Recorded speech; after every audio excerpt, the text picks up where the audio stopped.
Apple has released the macOS Sequoia 15.1 developer beta for testing, and it brings Apple Intelligence to your Mac. If you're not already running macOS Sequoia developer beta on your Mac, you will have to first sign up as a developer on Apple developers website. You can learn all about it on our guide on installing iOS 18 developer beta. After you sign up as a developer, follow the steps below to install macOS Sequoia 15.1 developer beta on your Mac. Use the Apple menu to launch the System Settings app on your Mac. In General Setting, click on Software Update option. Now, click the I button next to the Beta Updates option.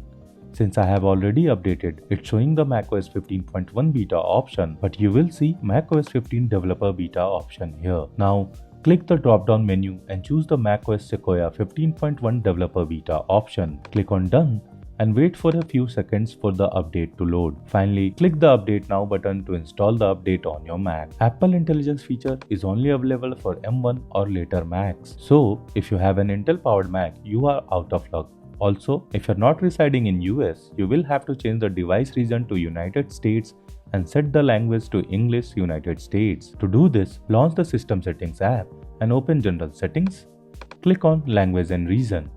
Use the drop-down menu next to region and set it to United States. Now, you can join the Apple Intelligence waitlist and enable it on your Mac. To do this, open the Apple Intelligence and Siri setting using the left sidebar and click the Join Apple Intelligence waitlist option. If it's still showing that Apple Intelligence is not available in your country, first, ensure that the language is set to English United States and then restart your Mac. Now, you should see the waitlist button. It generally takes 10 to 15 minutes to go from waitlist to enabling this feature, so you don't have to wait much. Before you go, click here to check out how you can enable Apple Intelligence on your iPhone. And do like this video if you found it useful and subscribe to our channel for more such content.